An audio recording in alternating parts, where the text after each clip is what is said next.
Yeah. Trust your teachers. Yeah. Trust your. Ready? Go ahead. Greetings, everyone. We are on location at Lantern Crest in Santee, California, with the esteemed Richard Creighton, teacher. Esteemed, yes. He's teacher of 60 plus years. Yeah. And he is my father. And we're going to begin a new episode of Trust Your Teachers here. This is the podcast to give voice to the teacher voice. So may I call you Dick? See, Give us a little rundown of your career, Senor Creighton. well, that's pretty Brad's hard scope of a rundown. Well, I started teaching in rural Northern California in '61, and I was there 6 years, and then I moved back down to the Bay Area and taught 40 years in a public school. And then I retired and went back to part-time in a couple of parochial schools and some private schools, and a couple of 3 years with the county with kids that really had problems and, were in the penal system somewhat, some of them. Were they independent study? Yeah, it was independent study, but I met with them every week. So If they caught the bus. oh yeah, they all took the bus, or maybe they stole a car or came down. I don't know how they got there, but they were pretty good kids, and we were on the bottom rung of everything, and so there was a lot of catching up to do, and so you had to really be pretty careful about what you try to teach them, because it had to come from somewhere where they'd been. So anyway, I've been around for a long time, and so What did we say, 60 years? yeah, I was about 60 years. a little over 60 years. I probably would have been more, but the virus came in, and so kind You couldn't go virtual. of. You only had so many square feet per person in the room because of the virus, and my place in there was taking up 36 square feet or whatever it was we were allowed. So I had to take some work home and then deliver it, but I had to meet somebody outside the school because I might be spreading germs or getting them. I don't know. So it became too much. It became far too furtive. Yeah. Too furtive. So here I am. All right, well, that's 60 years. I mean, that's a lot. Tell people, let's let our audience know, what are some things about teaching that you think people have misconceptions about? People have a lot of misconceptions about teachers and teaching. Well, I think the biggest conception that they have is that when you say, what do you do? I'm a teacher. Well, they kind of go, oh, yeah, a gravy train type thing, yeah, sitting around, and then you get a nice big vacation all the time. That is a misconception, because I always took my salary over 10 months instead of 12, because I couldn't afford to go at 12. So then during the summer I had to make up for those 2 months, and so I spent most of my career having part-time jobs everywhere, and so it's not something where you just walk in and then punch in and then go home. If you're doing your job, you got to work at it and get things ready, because you're not walking into a situation which is always predictable. You have told me about a theory that you have, and I call it a third, and a third, but you have a little bit of a variation on that. But could you talk a little bit about? Well, there's a fraction somewhere in there, because when you walk into, let's just say you got 27 kids in the room, you're going to say, okay, we're going to say nine know they could move up probably. They know pretty much what we're doing. Then the middle third kind of knows. They got some rough edges, but they get the idea. Then you got the bottom third, and those maybe like 40, 20, something like that. But it's the same. The people at the bottom rung are really pretty much clueless. And then they're faking it. And then that leads to lying. I don't need any help. And on, and then the people in the middle, they just kind of sit there and go for the ride, and the guys above. And I remember when I was in the 5th grade, I knew, because I was kind of inquisitive, I read pretty well, I read a lot, and and I did a lot of math because I was a baseball guy. And well, we're going to move them up to the 6th grade. Okay, so I skipped the 5th grade, and I don't know that I guess I was better off, but some of the stuff in the 6th grade was a little bit more difficult. I got it. It wasn't coming from where I was coming from. The 5th grade stuff had a big gap into what you do in the 6th grade. So the key is that You moved down the rung into the second, third. well, no, I was probably in the top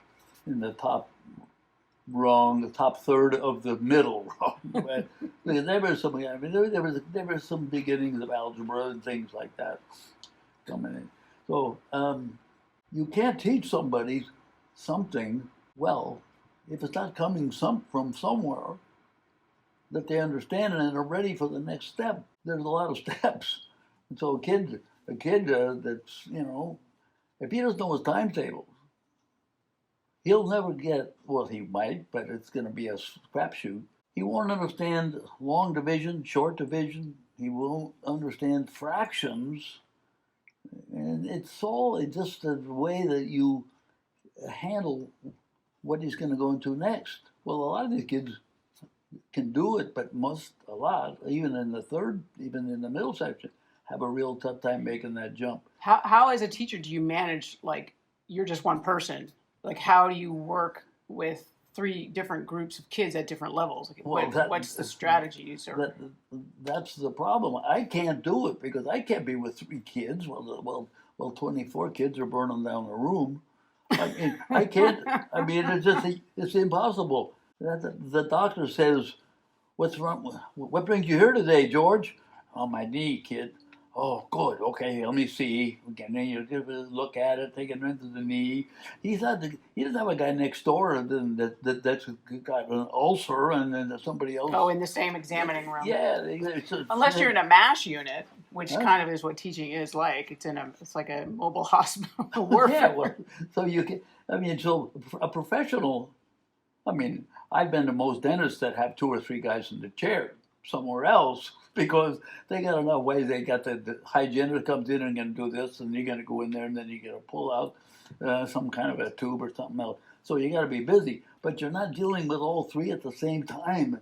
The same thing. It's always a one-on-one situation. Teachers don't have that. If you are the only person in the room doing any teaching, there's a lot of people that are not going to be taught, because so if you can get the top third into a cadre that can deal with maybe 2 people, well, now you're going to be having somebody, and then I become the overseer of what they're doing.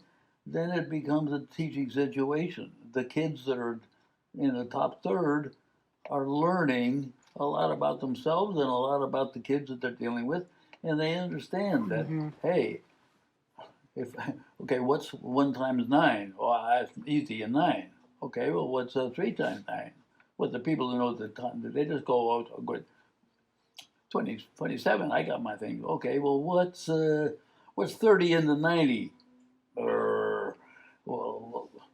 Wow, those are big numbers, man. Okay, so what's 3 into 9? But what if you have to think about 2 times 9? I mean, they got to be able to make that next step. Right. If you don't have the times tables, you don't know it. Well, talking about that the more advanced kids then can build a little empathy for the kids who are struggling. They can sometimes things come really easy for kids who are advanced, and they can kind of see, oh, I see what's happening here. Yeah, and instead of saying that guy is holding us back and he's really a lummox, you can tell like the eureka feeling when somebody. They say, "I got it." Yeah. It's like as a teacher, you really kind of light up when you see somebody. I mean, that really is the reward. I get that. Yeah. But it's hard if you can't read. It's hard if you can't figure out your times tables into equations and things like that, and that it all does that thing. So when you look at what you're being asked to do in the kindergarten in math, and then you look down the line when they're 8th grade, you see the jump. Man, big jump of what you're going to learn. You're going to be in pre-algebra and maybe even algebra by the time you're in the 8th grade. So it's pretty hard to think that now when I'm working with kindergartens and we're going candy cane and slide to the right to teach them a 2, and they're going to be in pre-algebra in a few years. But that means something. So that what you're getting in the 2nd grade better follow from it, have it make sense. Right. So much is just online now. They're using Khan Academy or they're using apps and stuff, they're going home and getting online and doing all kinds of things and plagiarizing and doing just all doing all kinds of things that's not going to help them in the long run, unless plagiarism pays off, and I guess it does pretty much. Oh, but getting back to the well, let me ask you. Okay, so based on the difficulties that you've just discussed and of that job, of that profession, what makes for a good administrator? Well, one of the reasons I could have probably gotten a degree, administration credential, and probably done that, and you probably would make more money. But you're dealing with parents then more than you're dealing with kids, and you're dealing with a lot of recalcitrant parents, and you're dealing with a lot of money-making things and schemes and all kinds of things. So it's just an administrator has to have a good director of curriculum, and that at the district level. Well, at any level, there should be a director of curriculum that understands some of the things that we're talking about right now, and is maybe a step ahead of you in what you're talking about, or maybe at least what understands what you want, and set it up for time and funds and so on and so forth. So if parents could be brought into it, they'd have an avenue of knowing what it's all about here, and then maybe they could go to some workshops and do some stuff. But the director of curriculum, and I don't know how many schools don't have one, but I think if there isn't one, there should be one. Did you have one at your schools? Yeah, actually on the campuses where you worked, or was it a district office job? There was kind of a director of curriculum at some of the private schools, but the public schools, they were in the individual high school, for example, there wasn't one, but there was a director of curriculum in the district. Right. It wasn't something that was on hand all the time, right. in which we're all on the same boat, because the director of curriculum spends a lot of time going to state conventions and national conventions and things to get some ideas that by the time they filter down, we had a guy that I thought was pretty good, and he kind of did this stuff on his line. He said, he was a big fan of, project-based stuff, right. which I do. Project-based learning. I am too. PBL. I enjoy the project-based, not so much just for foreign language. I taught a lot of foreign language, and there were some projects, but you had to know a little bit of the language. If you want the project to be in the language, you've got to be some fluency to you so you can make it sense. But if it's like English or anything that's that lends itself to it, like the guy said, okay, we're going to trace the history of the world. Okay, world history. And that's a big project. Well, no, yeah, it's a big project, but if you pair up, and you say, okay, you two, and you just hit the empire milestones. Yeah, but you two are going to present the project, the world, through cinnamon. You are going to go and do cinnamon, and that means that you have to learn how to post hole. I'm going to do something. You post hole cinnamon. And then anything you come across is going to be part of your report, because you're going to talk about navigation, you're going to talk about oceans and bitter and spices and rotting of fish and things. So I know that could be. And your two, are going to do it by the development of iron. And then you can go give everybody a period, or maybe 3 kids would be in it, but then they give their summary about what did I learn about it? Now you're talking about timelines and everything else, and then inventions and stuff. So if you do a good job of it, and the kids buy into it, and they do, then maybe the kids will, give a 1 to 10 grade on the presentation because they have a rubric that describes it and so on. So there's a lot of things that can be done with it. I like that you stayed away from gunpowder. Gunpowder. Hey, well, gunpowder. Yeah. Gunpowder is good. But anyway, you can make a classroom pretty exciting if, like I say, I think a director of curriculum is pretty important. And also, it seems like the kids are so behind right now that it feels like we can't do stuff like that right now because it's so critical. It's just so critical. We don't have time to do kind of projects like that because, like you said, kids don't know their times tables. They don't know their letter sounds. They're, COVID kind of ravaged a lot, and I don't know. It feels like it's not critical enough to do that kind of work right now because I don't know how to say it exactly, but it just feels like that's too much fun. We almost have to triage a little bit in the classrooms right now because kids are. The fact that nobody was really getting direct one-on-one teaching, and I don't get this. You're home trying to figure it out, and you got online stuff, and that virus really set everybody back. But it made people really understand how important it is to be in person in a classroom. And a lot of kids, when they get into a project that's well done, they really are amazed at what they learn by looking up things and then making the next jump and saying, well, I can anticipate what might happen next because everything that has a solution usually creates another little problem that has to be dealt with later on.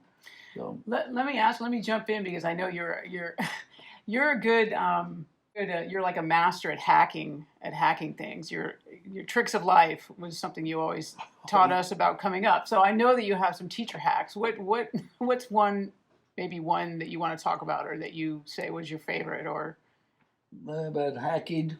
Teacher hack. Oh, I don't know. It's kind of getting, you know what it is? It's like getting through that, finding a workaround to a trouble spot. Yeah, right. Well, it's taking shortcuts that are getting you to your end result without doing a lot of other things. Right. Besides thievery or stuff. But there's certain things that. What did you say? Doing what you want to do without getting caught and giving a nod to the curriculum? Was that your line?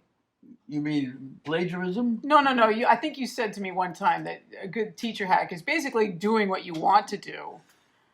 Oh yeah, well, because giving a nod to the curriculum. That's where you have a principle because you have most everybody has a curriculum online or the curriculum that's the thing, but the curriculums are they're hard to make that where everybody can deal with them. Everybody meaning the teachers or everybody meaning the students as well? Teachers, because if you have to one size doesn't fit all. Yeah, we have a curriculum, and that means you can chapter 1, 2, 3, 4, and so on. And this sounds great on paper. Yeah, and a lot of those things that you're dealing with are half of it that's why textbooks are like 500 pages with indexes and everything you need, and that's just kid look at another thing like that. Oh my God, what am I going to get through that? So you got to simplify stuff. You got to be able to synthesize and say, look, this particular chapter is going to be, maybe 40 pages. We can condense that. We can do this. We're not going to do it. A lot of it is just chaff. We get right to the kernel here, right? Right. I said one of the things that was really irked me in foreign language, and I guess math, maybe, I don't know other ones, but foreign language, when in doubt, give them a new list of vocabulary. You raised 5 kids on a teacher's salary. What were the challenges of that? I'll get going. Let's see. There was hunger, poverty. Other than that, Did you have a preference, private versus public school? I mean, you were in public school a lot longer than private school, but did you have Was it just different, or was it? I think everybody has the same problem, but I think the private school has a lot more parent, not necessarily cooperation, but involvement. Hey, I'm paying top dollar here. The subtle difference there. Let's see how this works, and then there can be a lot of horning in on there, and my report cards. Oh, my kid rate better than that, and then you got to really keep it up to online everything now. And here's what we're going to do this week, and here's what I expect Johnny to be able to do. And sounds like you got out at just the right time. Before you had to stay up on so much. Yeah. But I would say 82 is probably enough to be. Enough. Well, listen, we're running out of time on Trust Your Teachers. Yeah. We're here with a big voice, Dick Creighton. Thanks for joining us. That's a nice thing. Thanks. I don't know all your little. You got a bunch of. All right, daughter. See you next time. Bye, daughter. See you next time. All right. Thanks, you, Greg. Thanks, Daddy-O. Thank you, Greg, the technician, who just turned 65. Yeah.